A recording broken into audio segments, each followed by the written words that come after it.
बिस्मिल्लाहिर्रहमानिर्रहीम। अस्सलाम वालेकुम डियर स्टूडेंट्स। ऑर्गेनिक केमिस्ट्री में आज जो हम टॉपिक पढ़ेंगे वो है अल्काइल रेडिकल्स। अल्काइल रेडिकल को यहाँ पे एक क्वेश्चन की फॉर्म में मैंने एक्सप्लेन किया, define alkyl radicals and how they can be prepared. ज़रूरी नहीं है कि ऐसे ही क्वेश्चन आए, इसमें से कोई सा भी ऑब्जेक्टिव और कोई सा शॉर्ट क्वेश्चन एमसीक्यूज कुछ भी आ सकता है।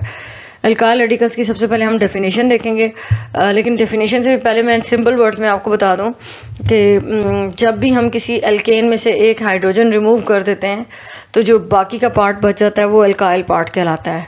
ठीक है, यानी मीथेन है, उसमें से एक हाइड्रोजन को रिमूव करेंगे, मीथेन CH4 होता है, उसमें से एक हाइड्रोजन को रिमूव करेंगे तो CH3 हो जाएगा, और कार्बन क्योंकि 4 बॉन्ड बनाता है, एक हाइड्रोजन खत्म करेंगे तो 3 हाइड्रोजन रह जाएंगे और एक फ्री वैलेंसी भी साथ, एक पोजीशन भी वैकेंट हो जाएगी।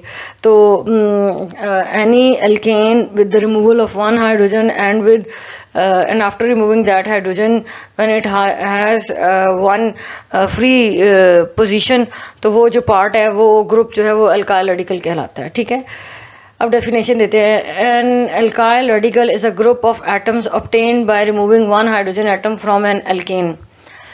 जब भी हम अल्केन में से एक हाइड्रोजन को रिमूव करेंगे, जो रिमेनिंग पार्ट है वो हमारे पास अल्काइल पार्ट बन जाएगा।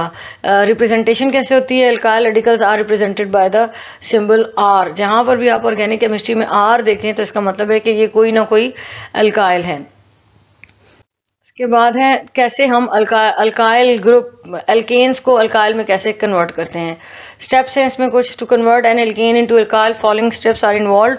पहला स्टेप है, फर्स्ट स्टेप है, write condense structure formula of the given compound. कोई भी कंपाउंड जिसका आपने अल्काइल रेडिकल बनाना है, सबसे पहले उसका कंडेंस फार्मूला लिखिए। मॉलिक्यूलर फार्मूला नहीं, कंडेंस फार्मूला आपने लिख लेना है। उसके बाद रिमूव हाइड्रोजन एटम उस कंडेंस फार्मूला में के टर्मिनल कार्बन से, लेकिन जरूरी नहीं है कि वो टर्मिनल कार्बन ही हो, सेंट्रल कार्बन से भी हाइड्रोजन रिमूव किया जा सकता है अगर नंबर ऑफ कार्बन जो है वो चेन के अंदर 2 से ज्यादा हैं तो। ठीक है, तो यहाँ पर वैसे फर्स्ट 2 एलिमेंट्स के लिए लिखा हुआ मीथेन और इथेन के लिए कि हाइड्रोजन उनके टर्मिनल कार्बन से एक हाइड्रोजन रिमूव कर देंगे सेकंड स्टेप में। थर्ड स्टेप क्या है? Right the name of the radical. जो पार्ट बच जाता है उसको, जो कंपाउंड है, अगर वो अल्केन है तो उसमें से, क्योंकि अल्केन से ही अल्काइल बनते हैं, तो उसका AN रिमूव करके वहां पे YL कर देंगे, यानी मीथेन है तो मिथाइल, इथेन है तो इथाइल। ठीक है, ये 3 स्टेप्स आपने करने हैं। कन्वर्टिंग मीथेन इनटू मिथाइल, आपको नजर आ रहा है कि CH4 है मीथेन, और जब इसमें से एक हाइड्रोजन रिमूव करेंगे CH3 हो जाएगा और एक पोजीशन ये वाली वेकेंट हो जाएगी कार्बन की। यहाँ पे कोई ना कोई दूसरा ग्रुप आके, कोई हेलोजन, ऑक्सीजन, नाइट्रोजन कुछ भी अटैच हो सकता है। ठीक है, now this methane is turned into methyl. Again CH3 हमारे पास इथेन है, इथेन में से एक हाइड्रोजन को रिमूव करेंगे तो जो रिमेनिंग पार्ट होगा CH3 CH2, उसे कहेंगे कि ये इथाइल है। ये तो हमारे पास फर्स्ट 2 जो ऑर्गेनिक कंपाउंड है सिंपल, उनको हमने अल्काइल पार्ट में चेंज किया है। अब हम देखते हैं alkanes, number of alkyl groups जो है वो कितने बन सकते हैं। अगर हमारे पास अल्केन्स ऐसे हैं जिनमें कार्बन की तादाद 2 से ज्यादा है, alkanes containing more than 2 carbon atoms form more than 1 alkyl group. ऐसे अल्केन्स जिसमें कार्बन की तादाद 2 से ज्यादा है, उसमें अल्काइल ग्रुप्स भी ज्यादा बनेंगे। ठीक है, फॉर एग्जाम्पल प्रोपेन है, इसमें 3 कार्बन है।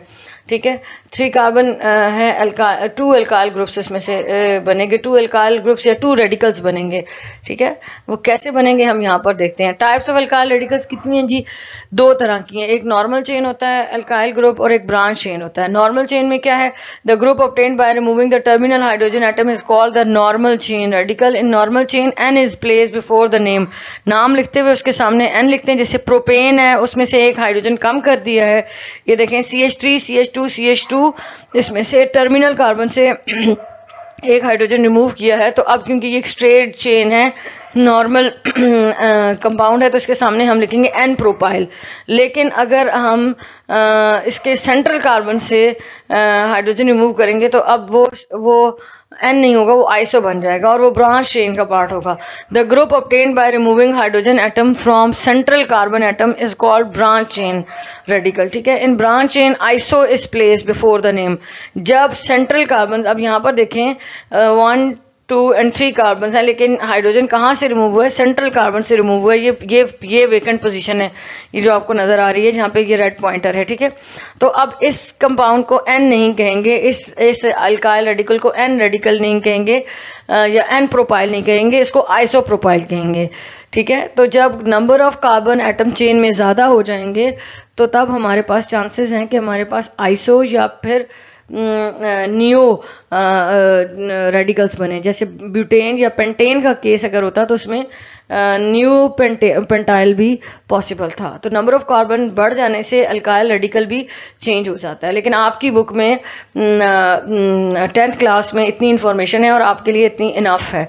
ठीक है, आपको इन्हीं कंपाउंड्स के नाम याद होने चाहिए और आपको बार बार लिखने आने चाहिए, अच्छी सी प्रैक्टिस होनी चाहिए। फिर भी अगर कोई चीज़ समझ नहीं आती तो आप क्वेश्चन कर सकते हैं कमेंट्स में, और ताकि मैं उस चीज़ को दोबारा से अच्छे तरीके से एक्सप्लेन कर दूँ। थैंक यू, अल्लाह हाफ़िज़।